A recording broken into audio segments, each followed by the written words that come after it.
Assalamualaikum warahmatullahi wabarakatuh. Perkenalkan, nama saya Muklizain Al-Fajri, NIM 7211149060 dari program studi akuntansi Universitas Negeri Semarang. Dan pada video kali ini saya akan sedikit menjelaskan tentang implikasi etis dari teknologi informasi dalam mata kuliah Sistem Informasi Manajemen.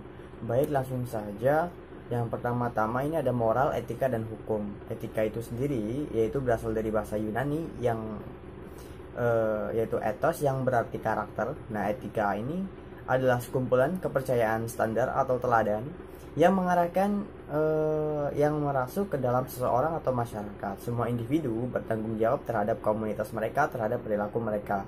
Sedangkan moral itu adalah tradisi kepercayaan mengenal perilaku yang benar dan yang salah, atau institusi sosial dengan sejarah dan seperangkat aturan.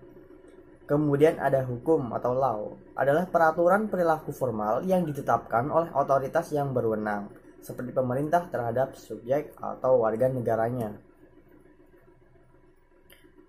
Nah, dalam undang-undang hukum, ini ada di Amerika Serikat, terdapat yang namanya privasi, yaitu tidak lama setelah Undang-Undang Kebebasan Informasi atau Freedom of Information Act diterapkan, pemerintah federal merencanakan undang-undang privasi komunikasi elektronik pada tahun 1986. Nah, undang-undang ini mencangkup komunikasi suara. Undang-undang ini juga ditulis ulang pada tahun 1986 agar mencangkup data digital, komunikasi video, dan surat elektronik.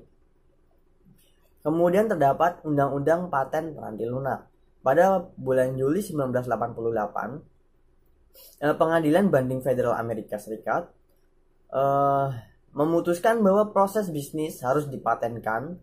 Kasus ini kemudian dikenal dengan State Street Decision. Yang bermasalah pada saat itu ialah sebuah paket peranti lunak untuk mengelola reksadana.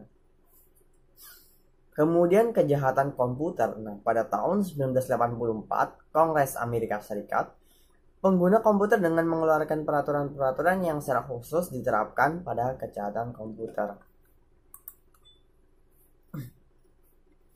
Undang-Undang Paten Peranti Lunak di Uni Eropa ini pada awal tahun 2002 sebagai jawaban atas State Street Decision yang telah mendorong banjirnya pendaftaran paten peranti lunak di Amerika Serikat dan akhirnya mempengaruhi perusahaan di Eropa. Parlemen Uni Eropa mengusulkan agar standar paten peranti lunak yang lebih ketat dibanding standar di Amerika Serikat. Nah, undang-undang privasi di RRC, baik pemerintahan dan warga negara Cina semakin sadar akan kebutuhan untuk menentukan privasi pribadi. Salah satu masalah adalah istilah privasi seringkali memiliki konotasi yang negatif karena diasosiasikan dengan seseorang yang menyembunyikan sesuatu. Nah, para aktivis pribadi di Cina menuntut diadakannya peraturan yang akan melindungi data pribadi seperti tingkat pendapatan, pekerjaan, status pernikahan, sifat fisik, dan bahkan alamat serta nomor telepon. Lalu ada kebutuhan akan budaya etik. Bagaimana budaya etik itu diterapkan? Nah, tugas dari manajemen tingkat atas adalah untuk meyakinkan bahwa konsep etika merasuk ke seluruh organisasi dan turun ke jajaran bawah sehingga menyentuh setiap karyawan. Nah, para eksekutif dapat mencapai implementasi ini melalui 3 tingkat dalam bentuk kredo perusahaan, program etika, dan kode perusahaan yang telah disesuaikan. Berikutnya adalah meletakkan kredo, program, dan kode pada tempatnya. Kredo perusahaan memberikan dasar untuk pelaksanaan program etika perusahaan. Kode etik tersebut menggambarkan perilaku-perilaku tertentu yang diharapkan dilaksanakan oleh para karyawan perusahaan dalam berinteraksi antara satu dengan lain dan dengan elemen-elemen lingkungan perusahaan. Alasan dibalik etika komputer. Nah, James Hamur mendefinisikan etika komputer sebagai analisis sifat dan dampak sosial teknologi komputer, serta perumusan dan justifikasi dari kebijakan-kebijakan yang terkait untuk penggunaan teknologi tersebut secara etis. Dengan demikian, etika komputer terdiri atas 2 aktivitas utama. Yang pertama adalah hak sosial dan komputer. Masyarakat tidak hanya mengharapkan pemerintah dan dunia usaha untuk menggunakan komputer secara etis, namun juga menuntut beberapa hak yang berhubungan dengan komputer. Kemudian ada hak privasi. Nah, Hakim Mahkamah Agung Amerika Serikat, Louis Brandeis, dikenal karena memperkenalkan hak agar dibiarkan sendiri atau privasi. Masa merasa bahwa hak ini terancam oleh dua hal. Yang pertama adalah meningkatnya kemampuan komputer untuk digunakan dalam kegiatan mata-mata. Yang kedua adalah meningkatkan nilai informasi dalam proses pengambilan sebuah keputusan. Kode etik. Nah, seharusnya kode etik yang ditulis dengan sebuah narasi singkat.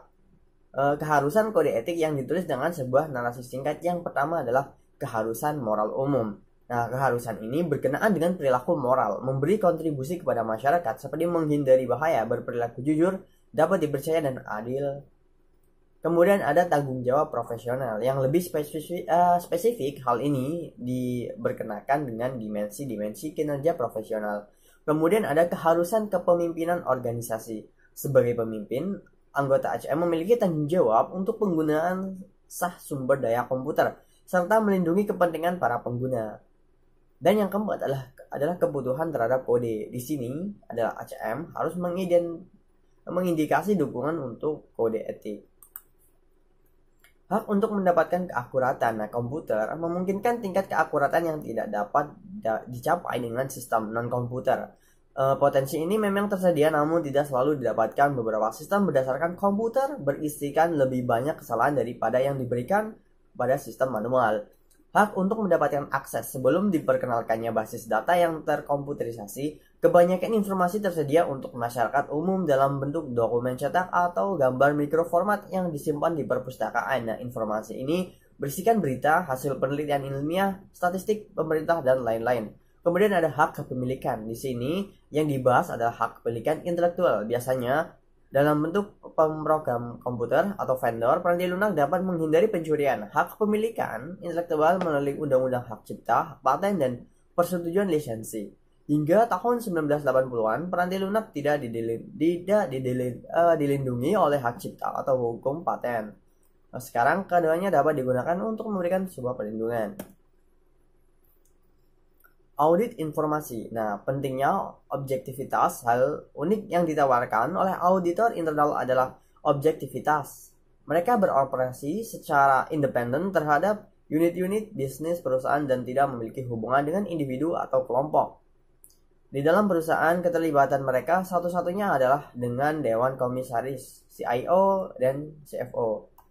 Kemudian jenis aktivitas audit. Nah, audit finansial itu memverifikasi catatan-catatan perusahaan dan merupakan jenis aktivitas yang dilaksanakan auditor eksternal. Audit operasional tidak dilaksanakan untuk memverifikasi keakuratan catatan, melainkan untuk memvalidasi efektivitas produksi. Nah, ada 3 fitur sistem dasar dalam jenis aktivitas audit. Yang pertama adalah kecakupan pengendalian. Dan yang kedua, efisien. Dan yang ketiga adalah kepatuhan dengan kebijakan perusahaan. Kepatuhan terhadap kode etik. Nah, kode etik dan praktik profesional rekayasa perangkat lunak. Kode ini mencatat pengaruh penting yang dapat diterapkan pada para ahli perangkat lunak pada sistem dan terdiri ekspektasi di 8 hal penting, yaitu masyarakat, klien atasan, produk, penilaian, manajemen, profesi, kolega, dan diri sendiri. Pengaruh Sarbanes-Oxley. Nah, jika dahulu sebelum tahun 2002 tidak ada alasan yang kuat mengapa CEO menjadi mercusuar integritas informasi di dalam perusahaan, sekarang alasan itu sudah ada untuk merespons skandal keuangan perusahaan di Enron, WorldCon, Allstate, dan Psycho. Kongres Amerika Serikat mengeluarkan Undang-Undang Sarbanes-Oxley secara resmi dinamai Undang-Undang Perlindungan Investor dan Reformasi Akuntansi Perusahaan Publik tahun 2002. Proposal undang-undang ini disetujui oleh DPR dan Senat dan disahkan oleh Presiden Bush pada tanggal 30 Juli 2002. Tujuan dari Sarbanes-Oxley yang dikenal sebagai SOX atau SOX adalah untuk melindungi para investor dengan cara membuat eksekutif perusahaan bertanggung jawab membuat secara pribadi atas informasi keuangan yang diberikan ke lingkungan perusahaan, khususnya pemegang saham dan komunitas keuangan. Mungkin cukup sekian presentasi dari saya. Mohon maaf apabila ada kesalahan. Saya ucapkan mohon maaf yang sebesar-besarnya. Terima kasih sudah menonton. Wassalamualaikum warahmatullahi wabarakatuh.